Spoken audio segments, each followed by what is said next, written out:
Here's an example. My mom, right? She called a couple of days ago and she was crying on the phone. And this is the mother who, when I was 4 years old, she was helping me learn the alphabet and I couldn't get it. And she was hysterically crying in front of me. And I remember as a really young girl being like, wow, I'm already disappointing my mom. I'm stupid. I had that thought, like, I'm already like failing.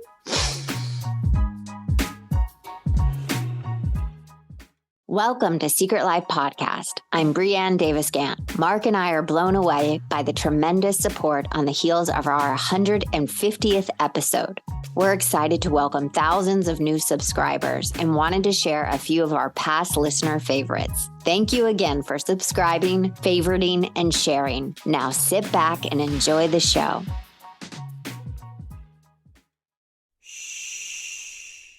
Welcome to the Secret Life Podcast. Tell me your secret.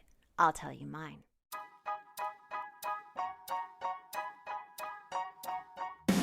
When I first started my recovery 11 years ago, I struggled through the textbook-like material on this subject. I wanted to make the addiction and the recovery from it accessible and relatable to more people by telling it in an entertaining way.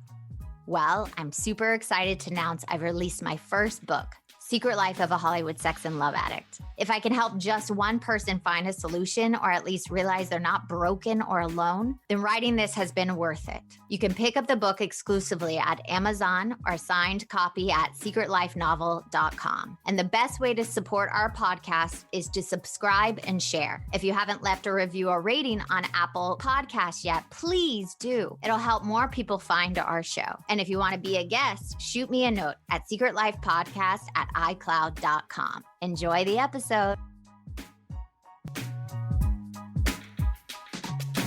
Welcome to Secret Life Podcast. I'm Brianne Davis. Today we're pulling back the curtains of all kinds of human secrets. We'll hear about what people are hiding from themselves or others. You know, those deep, dark secrets you probably want to take to your grave, or those lighter, funnier secrets that are just plain embarrassing. Really, the how, what, when, where, and why of it all. Today, my guest is unfortunately me, which I don't want to be the guest. This was Mark's idea, people, just so you know that, right? Yeah, just so they know that it's my idea. Everything's my idea if it's a bad idea. Exactly. So today's episode is celebrating Brianne Davis. Oh my God. Yeah, right. So here we are, babe. We're 6 days away from the official launch of your book, Secret Life of a Hollywood Sex and Love Addict.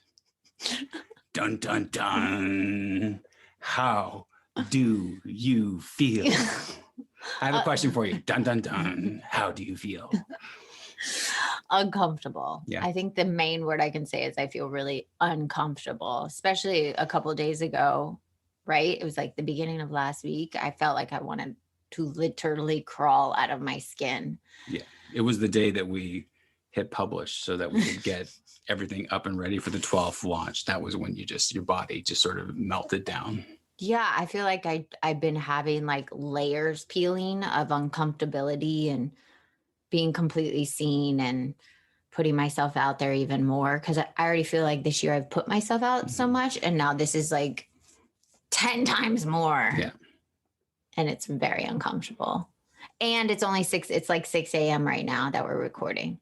Yes, which is late for me, but very early for Brianne. So not very early. I'm up at like 6:45. You're not functional at 6 a.m. unless you have a call time at 6 a.m. and you're like, boom, ready to go. Right. Yeah, but yes, not something you prefer to do. Yeah. Yeah.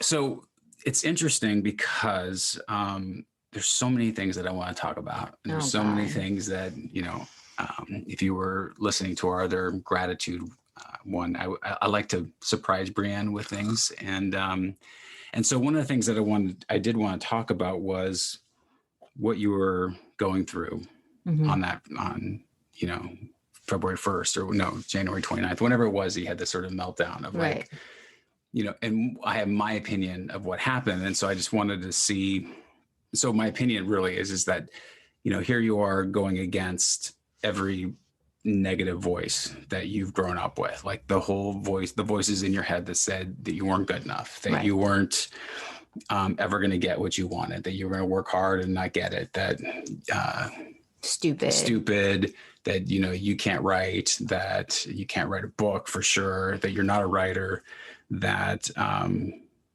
of course you're not going to get it.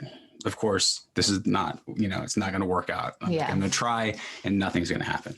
So the demons, the disease, those voices were just like yanking you back down. Cause it's like, I feel like you're basically smashing them. You're basically proving them wrong by publishing this book. Right. Now go tell me, what are your thoughts on that? No.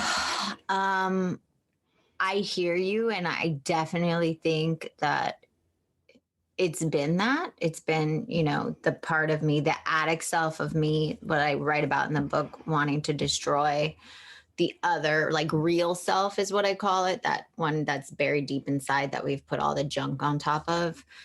Yeah. It's been, you know, in my ear constantly being like, even if a good review comes in, it doesn't transport me to like, sometimes it doesn't even land. No, it doesn't even land. Like 3 times you're like, I really feel emotion. I'm like, take it in. Like somebody is affected by what you wrote. Yeah, that's still really hard for me. Yeah. I have trouble connecting to like, I wrote it because I never wanted to write it. And then it was bigger than me. So I think that's a good thing. But then there's also something where I don't take it in when it affects somebody. And when I do, I have like a massive breakdown.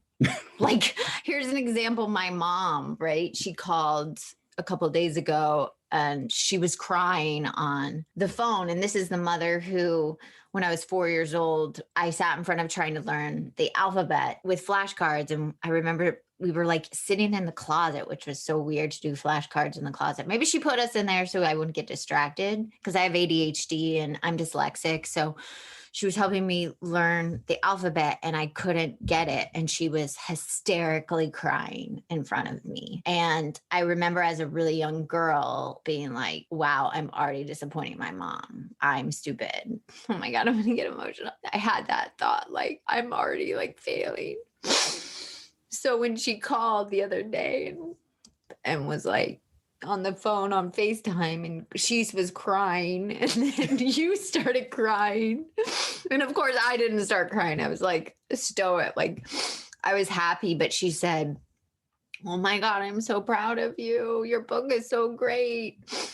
Like people need to read this. And then she said, this was a big thing. Like, I even see that I have those tendencies of like Roxanne, and now it helps me understand your addiction even more. And she's like, I'm so proud of you.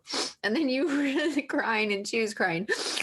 And I got off the phone and I looked at you and I just wailed from like my gut wailing. Like no tears were coming out. It was just like, like,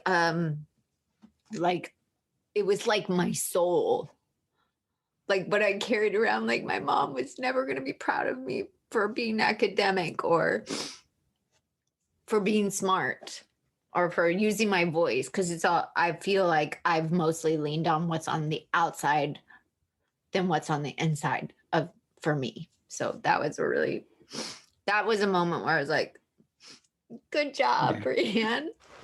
But it's hard. I'm still struggling with letting go of those old voices. They really plague me at night. But yeah, okay. Well, I mean, I think that I didn't mean to make you cry, but I think I think it's so important for all of us to get that it's like you didn't come to this place by thinking about it. No. Like you didn't come to this sort of realization. You didn't get this opportunity to grow and change by, sort of just showing up. Like there was work that you had to do. Like you've done so much work on yourself. Like yes. You've done so much. self-discovery. And like you said, you're already peeling away all these layers. And then I think doing the writing was this massive, massive sort of shift that happened in you. And then that's what I wanted to sort of talk about next, because you've talked about how you did this 90-day workshop that you finished it in 45 days. The first draft. Yeah. Well, that's what I want to say is like the first draft in 45 days. And then there was a process, and there was a process that you weren't used to. You didn't know what it was supposed to look like. It was so new. And so in each process that happened, could you talk about sort of like how that went for you, and sort of how your mental state changed from the beginning to the middle to the end? And well, I think the beautiful thing at the beginning, like you said, I didn't think about it. I just went. After I finally agreed to take the class, I just really just dove in and was like, okay, the questions the class asked, I didn't question what was asked of me. I just like did it. So I think that's totally not like her. I'm joking.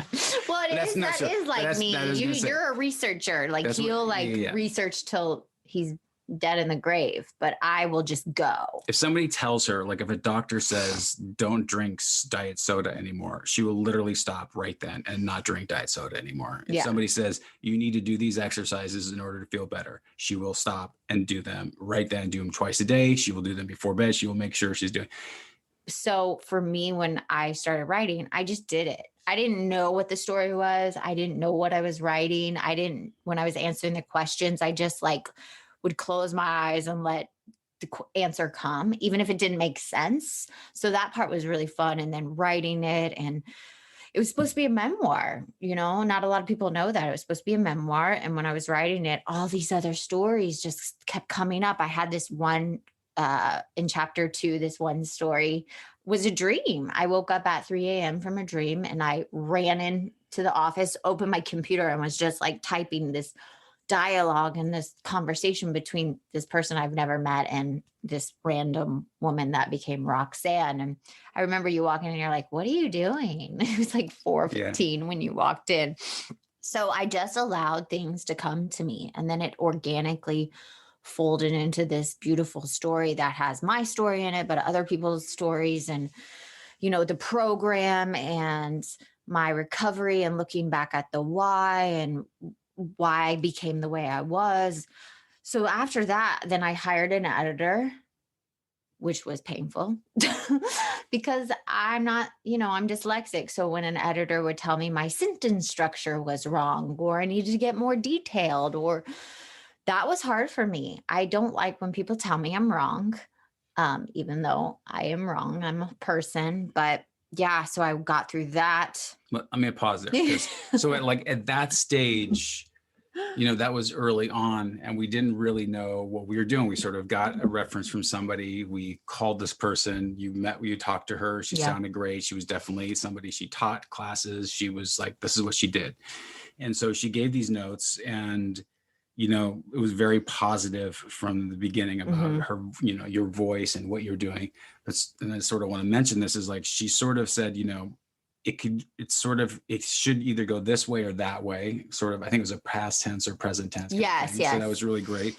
But then there was like a moment where she had suggested that if you didn't want to write it, that she could basically write it she could ghost write it for you. She could sort of finish it for you, if that was a service that she provides. Yeah.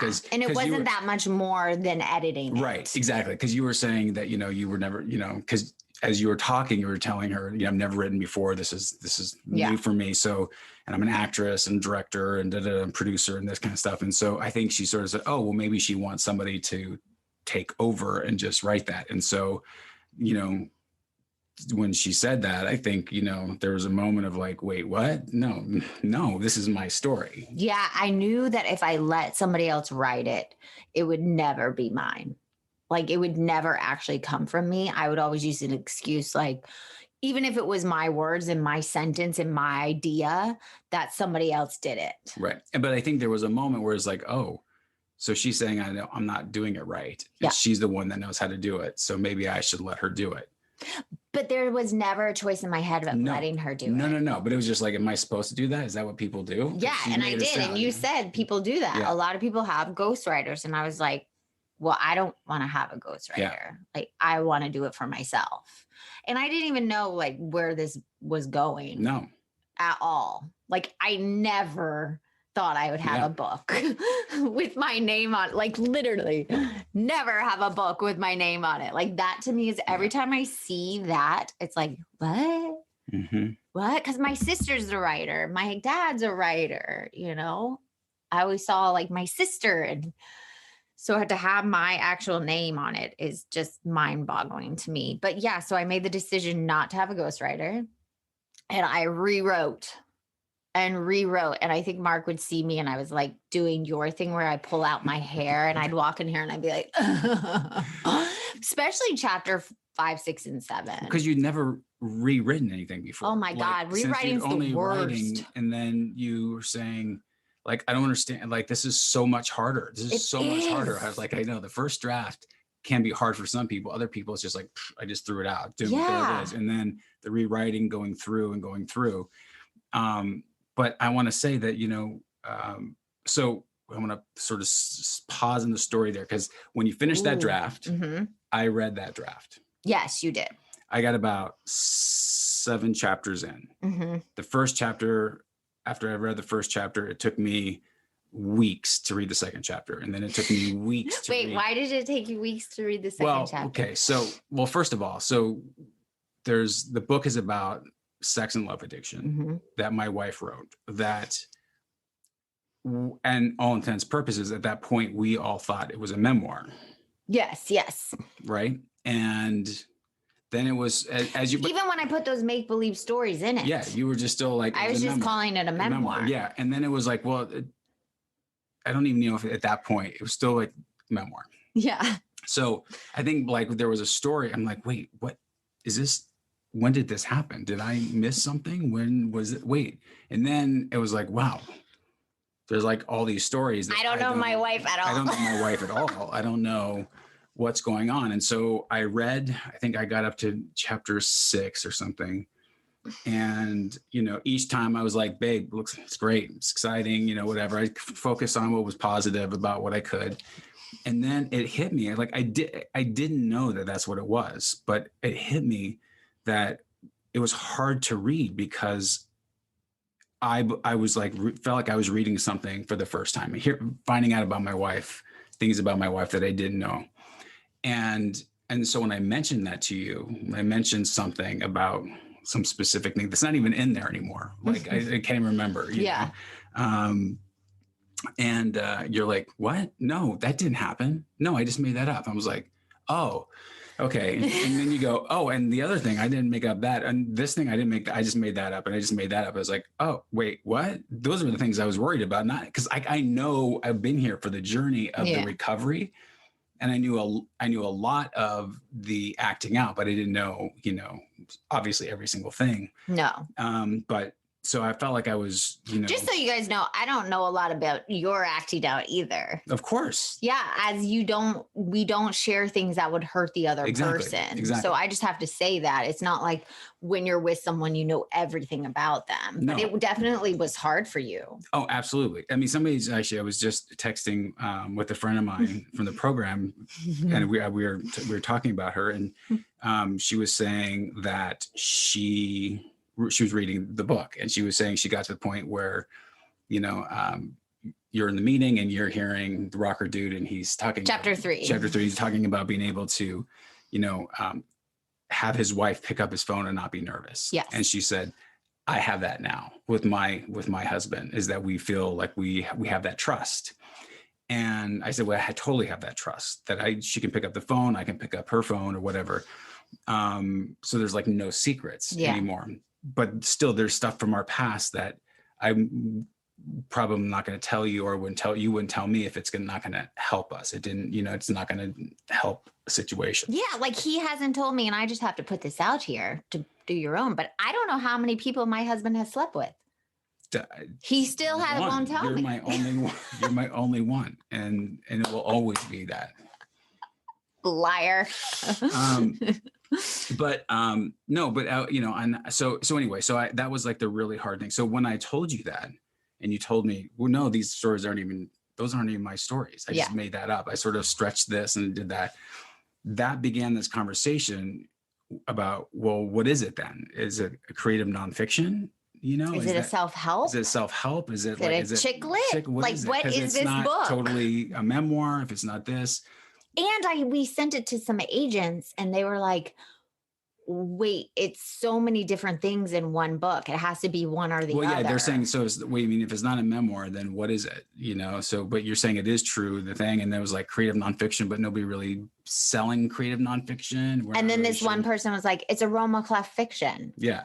Because it's the truth, but it's stretched and using your imagination too. But then people don't know how to market Roma clef fictions too. So what ended up happening was, this is what I was going to get to, is like one more step in your sort of creative process was that you had even more freedom when you sort of said, well, there's a lot that I want to put in here that I didn't put in because I was trying to keep it within this world of like what really happened. Yeah. What if I just sort of expanded on that? And I think that's broke open the door for you. And that's where I saw your writing, your creativity really excel, which at the same time brought more vulnerability and more truth. Yeah. More stuff that was really happening for you. Yeah. It just really allowed me to open up and say, okay, I can let it all out. And nobody knows which is real and which is not real. And that for me was definitely a moment where I just let my freak flag kind of fly. Because if you didn't know me before, I was the most private person. Like I didn't tell anybody anything and I compartmentalized different aspects of myself with different people. And this is the first time where I've just been like, here I am, take it or leave it. But I can still hide a little bit and say, here's all these stories. Some of them are mine. Some of them are not mine. And you'll never know who it is and, you know, which way. And I thought that just like definitely let me be me more. Does that make sense? Because it sounds like I'm still hiding, but I'm not. And I didn't. And I said this before, I didn't know her name. And I kept feeling like I'm writing about this person that I don't know her name. She's me, but she's other people also. And then I heard the song, The Police, Roxanne, you know, you don't have to put on the red light and that dress and walk the street for money. And I say, like, I haven't walked the street for money, but I definitely have done some unsavory things for money to get my rent paid, to get a meal, to get that new purse or whatever. I've done that before. So yeah, it just became her own person. And I say at the end, and if you've read the book, thank you very much. But I say, you know, anybody could be Roxanne. Anybody has that ism. Anybody uses people outside of themselves to feel better. You know, swipe left, swipe right, get that hit of likes on Instagram, you know, flirt with the coffee guy or, you know, intrigue with someone at work just because it makes life a little bit more exciting. So it could be your mom, your sister, your cousin, your wife, your girlfriend. Roxanne can be anybody. And that's what I loved about writing this book is that so it can be so many people. It's not just me. And that's why I think I wrote it. Like, it's not about me. It's about the things I've learned along these 11 years of recovery from my sponsees, from people speaking, from people across the world, and my own experiences that I get to put in this book and just really help somebody else. Cause that's why I did it. I didn't do it to like I said, I never wanted to write a book. Where was that sort of shift where you were like, wait, this is not about me, you know, when Roxanne sort of became her own thing, you know? I mean, how did that happen? Because I feel like there was a shift where it was like the first draft was more about me, more about you, and almost like sort of a self-awareness about it, compared to when the shift happened and you wrote like the second draft before Meg came in, or third draft before Meg came in, and then where you guys took it to another. I think it was working with Meg. I think just she was my editor. She was so supportive and honored my voice and never made me feel stupid, or she would say, this is not the proper sentence structure, but this is your voice. This is how you speak. So it works. And I think her saying that was a great moment for me, and then she'd be like, ooh, I love this. Is there any way to expand on it? And I think her just giving me that encouragement was like, oh, I'm doing it right. And then it just let me even go further. And that's when it became this other thing for me, was just like a creative outlet to put all my experience, strength, and hope and pain and past crap and all, my character defects. I mean, all those character defects are mine. We might as well just say it, all 22 of them were mine. And a lot of that past stuff is mine. I'll honor that, so chapter 5, 6, and 7, like I said, were the toughest ones to do. But just to have that champion person behind me, that wasn't you. Right. And was looking at it, and she's creative also. So I think that just really became a moment for me where it's like, oh, this is its life of its own, and let it be what it comes out to be. And then, so that was, I think, how I got there. So here we are, we're about to launch it officially on Friday. And for Valentine's weekend, I fucking hate Valentine's Day, people. And so does Roxanne, and you'll see why in the book. In the book, yeah. And, so after when you first wrote the first draft and then you rewrote it with the first editor, and between that time, you started writing the second book. Yes. Right? Yes, because all these stories kept coming in my head, and I was done with the first book, and these stories would come, and I was like, it doesn't fit in that book.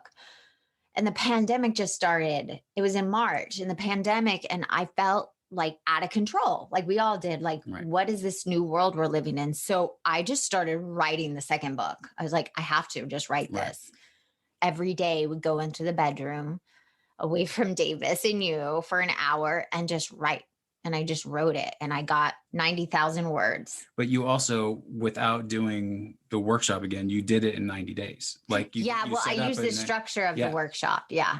I used it again. Yeah. So I think that was important that you went into like, okay, well, I already did it once this way. I'm just going to show up every day. And that was what I was so, it's your work ethic. It's your what I love about you is that, you say, I'm going to do this, and you do it. Yeah. Like, even if it's something that you've never done before, you will do it because like you said, you're going to do it. And, I think that's one of your greatest qualities is that, yes, if I say I'm going to do something, I'm going to do it. So you finish that, and then you start working on the rewrites, and now that's done. And now we are 6 days away, and you've got now book 2 that you're working on. Yes, rewriting. It's torture. Your favorite part, the rewriting is the favorite part. Oh my God, it's torture. So what's the challenge now? What's what is it that what's any fears or any things that you're going through? It's just reveal more shit and secrets to everybody. I think just reveal more shits, reveal more shit. Also just allowing me to do it imperfectly still, because the book I think is so great that I'm like, it's gotta be as good or better. I think letting go of that and just letting, my higher power run the show, and also that the story will be there, not to be so like freaked out about it, just saying it will come like the first one came. And then I have the layout for the third book. And then of course you were like, and there's a fourth book because you have to do these things. You have to reveal these things in you, Brianne, that the fourth book would show. So I think just, every day working on it a little bit, but not getting precious about it. Like I kind of did with the first book, and then just letting it go again and showing up. Right. Well, I'm super proud of you. I'm blown away by really the courage that you've had to just stay at it and to, keep showing up. And the fact that there is this book, and, it's got your name, and it's got your stuff, and it's got everything that you wanted, all these specifics and like treats at the end that you'll see. And it's just really exciting. And I think that there's so many things that people can be inspired by you, and you shone up like in a way for other people that I've never seen before. I'm just really proud of you. And so I'm excited for this launch. As you know, I'm your biggest fan. I know. And so I'm excited to see how this all, plays out. And luckily we have no expectations of anything. We're, we want it to succeed, and we want as many people as possible to read this.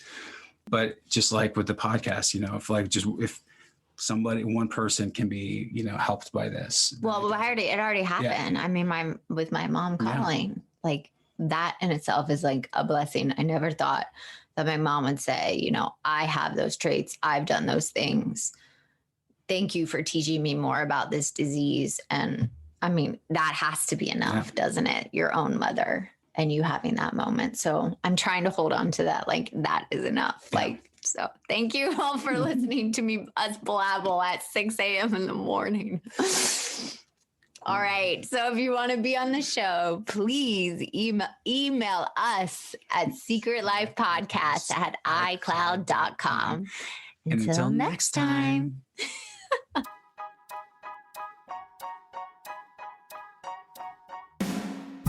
Thank you again for listening to Secret Life Podcast. Please subscribe, share, send me a note, and you can always support the show with a donation on our site, secretlifepodcast.com. Until next time, bye.